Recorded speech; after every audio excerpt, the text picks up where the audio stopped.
નમસ્કાર, વેધર એનાલિસિસમાં આપનું સ્વાગત છે। રાજ્યમાં વરસાદ ધમધોકાર વરસી રહ્યો છે। ઉત્તર ગુજરાતમાં બનાસકાંઠાની અંદર ધમધોકાર વરસાદ વરસ્યો છે। રસ્તા ઉપર પાણી ભરાયા છે। ધારાસભ્યના ઘર આસપાસના વિસ્તારોમાં પણ પાણી ભરાયા છે। આ સિવાય બજારોમાં પણ પાણી ભરાયા છે। પ્રકારના દ્રશ્યો માધ્યમોની અંદર સામે આવી રહ્યા છે। બધાની વચ્ચે ઉત્તર ગુજરાતમાં અને બાકીના ગુજરાતના વિસ્તારોમાં કેવો વરસાદ પડવાનો છે। નવી એક સિસ્ટમ બનવાની છે, જે રાઉન્ડ આપણે 2 દિવસથી ચર્ચા કરી રહ્યા છીએ કે 23 તારીખથી લઈ અને 29-30 તારીખ સુધી વરસાદનો વધુ એક રાઉન્ડ શરૂ થવાનો છે। એમાં થોડી ડીલે થવાની શક્યતા છે। એ રાઉન્ડ 23-24 તારીખ પછીથી શરૂ થશે અને પછી છે કે 31 તારીખ સુધી ચાલશે અને અતિ ભારેથી ભારે વરસાદ પડવાની શક્યતા એ રાઉન્ડમાં છે અને બહુ જ લાંબો વરસાદનો એ રાઉન્ડ ચાલે એવી શક્યતા છે। બંગાળની ખાડીમાં વધુ એક નવી સિસ્ટમ બનવા જઈ રહી છે અને એ ગુજરાત પર આવે એવી પૂરેપૂરી શક્યતાઓ અત્યારના જે પરિબળો છે એના આધારે આંકવામાં આવી રહી છે।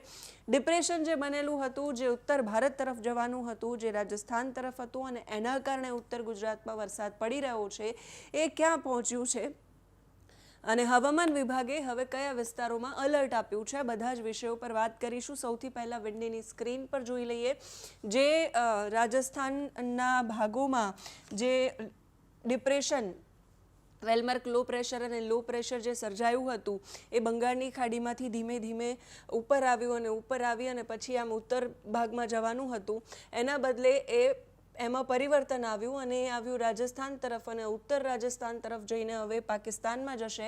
પણ એની અસર હજુ આજનો દિવસ ગુજરાત પર થશે, આજે અને આવતીકાલે। એટલે 1-2 દિવસ હજુ એવા છે કે ગુજરાતમાં વરસાદ છે એ પડશે, છૂટાછવાયા ઝાપટા પડશે, પણ 21 તારીખ પછીથી જે વરસાદની તીવ્રતા શરૂ થશે એ વરસાદની તીવ્રતા છેક 31 તારીખ સુધી રહેશે એવું અનુમાન અત્યારે આંકવામાં આવી રહ્યું છે। કેમ કે આ વખતે જૂનની અંદર બહુ જ સારા વરસાદો પડ્યા। શરૂઆતમાં જ્યારે ચોમાસું શરૂ થયું એ પહેલાં પણ બહુ જ સારા વરસાદો પડ્યા। વચ્ચે થોડો સમય છે વરાપનો આવ્યો અને ફરી પાછી એક સિસ્ટમ આવી છે। અરબ સાગરમાંથી બહુ જ એટલી ખાસી સિસ્ટમો આ વખતે બની નથી, પણ બંગાળની ખાડી આ વખતે સક્રિય છે અને બંગાળની ખાડીમાં એક સિસ્ટમ છે એ બનશે 23 તારીખ પછી, 25-26 તારીખ આસપાસ એ સિસ્ટમ બનશે અને એ ઉપર તરફ થઈ અને પછી એ સીધી ગુજરાત તરફ આવે એવી અત્યારે શક્યતાઓ છે। એ પહેલાં જે સિસ્ટમ બની હતી એ ઉત્તર ભારત તરફ જવાની શક્યતાઓ હતી, પણ એ મધ્યપ્રદેશ અને રાજસ્થાન તરફ થઈને અત્યારે એ પાકિસ્તાન તરફના રસ્તે આગળ વધી છે। એના કારણે રાજ્યની અંદર વરસાદ છે ઉત્તર ભાગના જે વિસ્તારો છે ત્યાં પડી રહ્યો છે। ગઈકાલે પણ કચ્છના, બનાસકાંઠાના, પાટણના અમુક વિસ્તારોમાં ઓરેન્જ એલર્ટ હવામાન વિભાગે આપ્યું હતું। નાવકાસ્ટ પણ ગઈકાલે રાત્રે જાહેર કર્યું હતું 3 થી 4 કલાક માટે, જે અતિભારે વરસાદ પડવાનો હતો એ વિસ્તારોની અંદર। આજના દિવસે કયા વિસ્તારોમાં, તો તમે જોઈ રહ્યા છો રાજસ્થાનના જેસલમેર, બારમેર આસપાસનો જે વિસ્તાર છે ત્યાં આ ડિપ્રેશન છે એ અત્યારે સ્થિત છે અને એ ડિપ્રેશન જે જગ્યાએ છે એના નીચેના ભાગમાં એટલે દક્ષિણ ભાગમાં વરસાદ છે એ વધારે પડે એવી શક્યતાઓ છે અને એના કારણે કચ્છ આસપાસના જે વિસ્તારો છે આપણે ત્યાં વધારે વરસાદ પડે એવી શક્યતાઓ છે। એટલે આપણે ત્યાં બનાસકાંઠા છે, પાટણ છે, એ બધા વિસ્તારોમાં હજુ વરસાદી માહોલ રહેશે। છૂટાછવાયા ઝાપટા ગાંધીધામની અંદર, કચ્છમાં, નલિયામાં, ખાવડા આસપાસના વિસ્તારોમાં પડે। એ સિવાય પાલનપુર, મહેસાણા, અમદાવાદ, આ જે પટ્ટો છે હવે કચ્છ અને ઉત્તર ગુજરાતવાળો, એ પટ્ટામાં વરસાદ ખાસ પડે એવી શક્યતા અને ખાસ પોરબંદર આસપાસના જે વિસ્તારો છે ત્યાં જોઈ રહ્યા છો તમે એક મોન્સૂન ટ્રફ છે એના કારણે એની અસર થશે અને એ વિસ્તારોમાં પણ ભારે વરસાદ પડે એવી શક્યતા વર્તાઈ રહી છે। દ્વારકામાં પણ, સલાયા, જામનગર આસપાસના વિસ્તારોમાં પણ, મોરબીમાં પણ, રાજકોટ, ચોટીલા, જસદણમાં પણ છૂટાછવાયા ઝાપટા પડશે। સિવાય સુરેન્દ્રનગર છે, સિવાય એનાથી આગળ વિરમગામ છે, અમદાવાદ છે, નડિયાદ છે, ધોળકામાં બહુ જ ઝાઝા વરસાદોની નહીં, હળવો વરસાદ પડે એવી શક્યતા ખંભાત, વડોદરામાં છે। દક્ષિણ ગુજરાતમાં અરબી સમુદ્રમાં જે મોન્સૂન ટ્રફ સર્જાયેલું છે એના કારણે વરસાદ પડી જ રહ્યો છે અવિરત, એટલે વડોદરા છે, છોટાઉદેપુર છે, બોડેલી છે, એ બધા વિસ્તારોમાં વરસાદ પડશે. આમોદમાં છે, સુરતમાં છે, વલસાડમાં એ વિસ્તારોની અંદર વરસાદ પડશે. ઉત્તર ગુજરાતમાં શક્યતાઓ ક્યાં છે? રાધનપુર, થરાદ, સાંચોર એ બધા વિસ્તારોમાં, પાલનપુરમાં, સાબરકાંઠા, હિંમતનગર, ખેડબ્રહ્મા એ વિસ્તારોમાં, અરવલ્લીમાં, પંચમહાલ, લુણાવાડામાં, ગોધરામાં, દાહોદમાં એ બધા વિસ્તારોમાં વરસાદ પડે એવી શક્યતા. પણ વરસાદની તીવ્રતા છે બનાસકાંઠા આસપાસના વિસ્તારોમાં રહેશે. મહેસાણા આસપાસના વિસ્તારો, વિરમગામ સુધી ભારે વરસાદી ઝાપટા ક્યાંક ક્યાંક છૂટાછવાયા વિસ્તારોમાં પડી જાય એવી શક્યતા છે. સિવાય રાપરમાં પણ, કચ્છમાં પણ આજે ભારે વરસાદના ઝાપટા અમુક વિસ્તારોમાં પડે એવી શક્યતાઓ છે.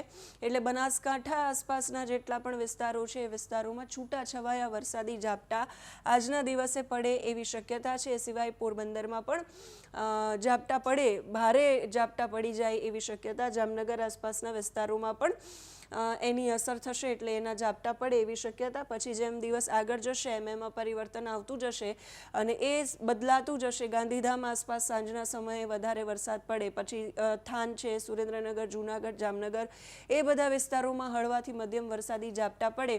આ ઝાપટાનો માહોલ જે છે હળવોથી મધ્યમ વરસાદ પડવાનું 21, 22, 23 તારીખ સુધી સતત યથાવત રહેવાનું છે. 21 તારીખથી એની તીવ્રતામાં થોડો વધારો થવાનો છે અને 23 તારીખ પછી બંગાળની ખાડીમાં જે સિસ્ટમ બનશે એ સિસ્ટમ જેમ આગળ આવશે એમ હવામાન વિભાગ અને બાકીના મોડેલો કહી રહ્યા છે કે ગુજરાત તરફથી એ ઉપર તરફથી જશે. અત્યારે એવું કહેવાઈ રહ્યું છે એટલે એની અસર છે એ ગુજરાતમાં થશે. આવતીકાલે પણ સૌરાષ્ટ્રના મોટાભાગના વિસ્તારોમાં છૂટો છવાયો હળવો મધ્યમ વરસાદ પડે એવી આગાહી વ્યક્ત કરવામાં આવી છે. મહેસાણા, પાલનપુરમાં પણ આવતીકાલે વરસાદની આગાહી છે. એ સિવાય 22 તારીખ આસપાસની વાત કરીએ, દક્ષિણ ગુજરાતમાં સુરત, વલસાડ આસપાસના જે વિસ્તાર છે ત્યાં વરસાદ રહેશે. એ સિવાય વડોદરા છે, સુરત છે, અમદાવાદમાં છૂટાછવાયા ઝાપટા અમુક વિસ્તારોમાં પડી જાય. મહેસાણા છે એ બધા વિસ્તારોમાં પડી જાય. પાલનપુરમાં છે, કચ્છમાં નલિયા, ગાંધીધામ છે, સૌરાષ્ટ્રમાં વરસાદી માહોલ રહેશે. જૂનાગઢ, જામનગર, થાન, સુરેન્દ્રનગર આસપાસના વિસ્તારોમાં. અને પછી જેમ સિસ્ટમ આગળ આવશે એમ પરિવર્તન થશે એટલે અપડેટ તમારા સુધી પહોંચાડતા રહીશું. હવામાન વિભાગનું મોડેલ શું કહી રહ્યું છે? 20 તારીખ આજનો દિવસ અને આજના દિવસે ઉત્તર ગુજરાતના અમુક ભાગોમાં, દક્ષિણ ગુજરાતમાં અમુક વિસ્તારોમાં અને સૌરાષ્ટ્રના અમુક વિસ્તારોમાં વરસાદ પડે એવી શક્યતા. 21 તારીખે હવામાન વિભાગનું મોડેલ કહી રહ્યું છે બહુ જ ખાસા વરસાદોની શક્યતા નથી. ચોમાસાની સિઝન છે એટલે હળવો મધ્યમ વરસાદ છે. ઝાપટા ક્યાંક ભારે પડી જાય એવી શક્યતા. કેમ કે જે ડિપ્રેશન સર્જાયું છે જે અત્યારે અડધું રાજસ્થાન તરફ છે એ હવે પાકિસ્તાન તરફ આગળ ગતિ કરશે અને એ આગળ વધશે એટલે એની અસર પણ ગુજરાતમાં ઓછી થઈ જશે. અને પછી 22 તારીખ પછીથી વરસાદનું જોર ઘટશે એટલે દક્ષિણ ગુજરાતના અમુક વિસ્તારોમાં, ઉત્તર ગુજરાતમાં અમુક જગ્યાઓ પર વરસાદ પડશે અને પછી 23 તારીખથી ઓલ ઓવર ગુજરાતમાં હળવાથી મધ્યમ વરસાદની શરૂઆત થશે. સિસ્ટમ અહીંયા જે બની રહી છે એની અસર આ તરફ થશે ધીમે ધીમે એવી શક્યતાઓ છે.